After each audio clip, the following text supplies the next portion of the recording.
उसके बाद मौसम का प्रहार, किसान बुरी तरीके से परेशान है। कल और परसों जो सर्दी पड़ी उससे फसलें बर्बाद हो गई। लगता नहीं कि किसानों की स्थिति को देखते हुए अब केंद्र और राज्य सरकार को आरोप प्रत्यारोप छोड़ के उनकी मदद करनी पड़ेगी? ऐसा है कि भारत सरकार हमेशा किसानों के साथ रही है और इसका उदाहरण आपने अभी देखा होगा कि फसल बीमे का जो मैटर राज्य सरकार के और कंपनी के बीच में अटका हुआ था, उसमें भारत सरकार ने इंटरव्यूइंग करके और जो किसानों का वाजिब हक है उसके अनुसार 311 करोड़ के स्थान पर 400 और 540 करोड़ रुपए अब किसानों के अकाउंट में जाएंगे, जो कि 229 करोड़ रुपए अधिक स्वीकृत हुए हैं। तो इस तरह से मैं आपसे कह सकता हूं कि किसानों के लिए मोदी जी की सरकार हमेशा साथ रही है। अभी भी जो पाले की वजह से किसानों को नुकसान हुआ है, उसके अंदर राज्य सरकार के पास में भारत सरकार का फंड ऑलरेडी है, SDRF फंड। उस SDRF फंड के माध्यम से राज्य सरकार तुरंत प्रभाव से किसानों का गिरदावरी करवाए और गिरदावरी करवाने के बाद में उन किसानों को मुआवजे के रूप में पैसा दे। और अगर SDRF के फंड का पैसा उनके कम पड़ जाएगा तो राज्य सरकार अगर भारत सरकार से NDRF फंड का पैसा अगर नेशनल डिजास्टर फंड के तौर पर मांगेगी तो निश्चित रूप से भारत सरकार किसानों के लिए कभी मना नहीं करेगी, लेकिन इसके लिए गिरदावरी रिपोर्ट करने का राज्य का करना होगा। और मैं भी राज्य सरकार से कहना चाहूँगा आपके माध्यम से कि तुरंत प्रभाव से जो यहाँ पर किसानों के ओले की या जो किसानों का पाले की वजह से या जिस तरह से नुकसान हुआ है तो उनको किसानों को मुआवजा भी मिले और फसल बीमा भी मिले। NDA की सहयोगी रही RLP 19 तारीख को विरोध प्रदर्शन करने जा रही है बालोतरा के अंदर, और हनुमान बेनीवाल खुद आ रहे हैं जो आपके पहले सहयोगी भी रहे हैं। उनका ये कहना है कि केंद्र सरकार ने किसानों के साथ, राज्य सरकार ने किसानों के साथ जो मजाक किया है 5-5 पैसे का क्लेम देके, हम इसके विरोध में जन जागरण करेंगे। और आपके बारे में उन्होंने ये वर्ड कहा है कि मंत्री जी अगर मालाएं पहन रहे किसानों से क्लेम वाले मामले पे तो शर्म आनी चाहिए।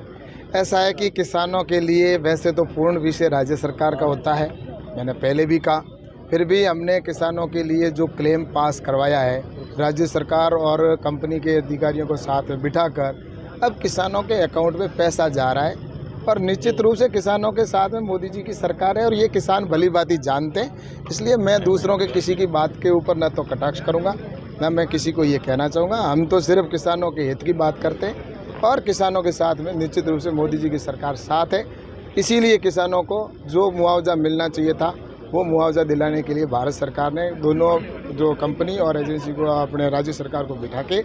और उसकी पूरी जांच करवाई और जांच कराने के बाद में किसानों को क्लेम है वो जल्दी उनके खाते में। सर, पाला पड़ने की वजह से क्या नुकसान हुआ, इसका फीडबैक आपने स्टेट गवर्नमेंट और प्रशासन से लिया कि कितना नुकसान हुआ? ऐसा है कि ये राज्य सरकार के अंदर कलेक्टर है या जो पटवारी है उसकी गिरदावरी रिपोर्ट आएगी, उसके बाद में भारत सरकार के पास आएगी। किसानों की तो मैं सोचता हूँ कि मैंने कहा ना, ये स्टेट डिजास्टर फंड होता है जो SDRF फंड है, उसमें हर राज्य को भारत सरकार 500 से 700 हज़ार करोड़ रुपए जो उनके होता है उसके अनुसार पहले ही एडवांस में दे के रखती है, ताकि कभी ऐसी आपदा आ जाए तो भारत सरकार से तुरंत पैसा ना मांगना पड़े। इसलिए जब बजट सत्र शुरू होता है उसी समय उनके अकाउंट में राज्यों के दे दिया जाता है। तो मैं राज्य सरकार राजस्थान की सरकार से और अशोक जी गहलोत से कहना चाहूँगा कि जिन किसानों का इस समय नुकसान हुआ है उनको तुरंत प्रभाव से स्टेट डिजास्टर फंड से किसानों को पैसा रिलीज करे, क्योंकि वो भारत सरकार ने उनको एडवांस में दे रखा है। मंत्री जी, आज जो किसान आए थे कलेक्टर साहब से मिले, उनका कहना है कि अरंडी की जो फसलें होती हैं क्लेम होता है तो उसमें ये नियम है कि 2 डिग्री सेल्सियस होता है तो उनका फसलें नष्ट मानी जाती है। ऐसा है कि मैं आपसे एक चीज़ इसमें कहना चाहूँगा कि एक डिस्ट्रिक्ट लेवल पर कमेटी बनी होती है और वो इसकी इल्ड को तय करना, कौन सी फसल का क्या करना है, वो सारा राज्य के अधीन में होता है और राज्य सरकार जो भी बना के भेजेगी तो मैं सोचता हूँ कि भारत सरकार ने उनको गाइडलाइन दे रखी है और उसके अनुसार निश्चित रूप से राज्यों को इसके अंदर अगर कहीं किसान के साथ में अन्याय हो रहा है तो मैं उनकी जांच करवाऊंगा और निश्चित रूप से राज्य को फिर से कहेंगे कि भाई किसानों के साथ अन्याय ना हो, क्योंकि इस चीज़ को नरेंद्र मोदी जी ने हमेशा किसानों के साथ खड़े रहकर उनकी समस्याओं को सुनकर और उनको पहल करके और समाधान किया है और इसीलिए मोदी जी के ऊपर जनता को विश्वास है और निश्चित रूप से हम उनके काम को किसानों के साथ में खड़े रहकर काम करें। मंत्री जी, 311 करोड़ रुपए खाते आ गए, किसानों के खाते में आ गए और पीछे वाला जो आपने अतिरिक्त जो करवा दिया, आप संतुष्ट हैं उस क्लेम से? ऐसा है कि जो यहाँ की रिपोर्ट थी राज्य सरकार ने जो बनाकर भेजी और जो पटवारियों की रिपोर्ट थी उसके आधार पर वो बनता है और निश्चित रूप से जो दिया है बिल्कुल संतुष्टि के साथ में उन्होंने पूरा एकदम एक एक शब्द का हमने देखा है और जितना क्लेम बना है उतना क्लेम निश्चित रूप से मिलेगा। और अभी 311 करोड़ रुपए उनके अकाउंट में नहीं गए। अभी जो किसानों के अकाउंट में पैसा गया है वो 200 पुराना जो पैसा है उसमें से 311 में से अभी भी 217 करोड़ रुपए पहले के जो रिलीज़ नहीं हुए वो प्लस 229 करोड़ ये दोनों पैसा है अभी किसान के अकाउंट में जाएगा। इसलिए मुझे लगता है कि किसान को निश्चित रूप से बहुत समय पर पैसा है। जो अभी बैठक के अंदर आदरणीय तोमर साहब की अध्यक्षता में जो मीटिंग हुई थी उसमें जो फैसला हुआ उसके आधार पर किसानों को पैसा है वो रिलीज हो जाएगा। तो बुरा माना नहीं कि किसान सर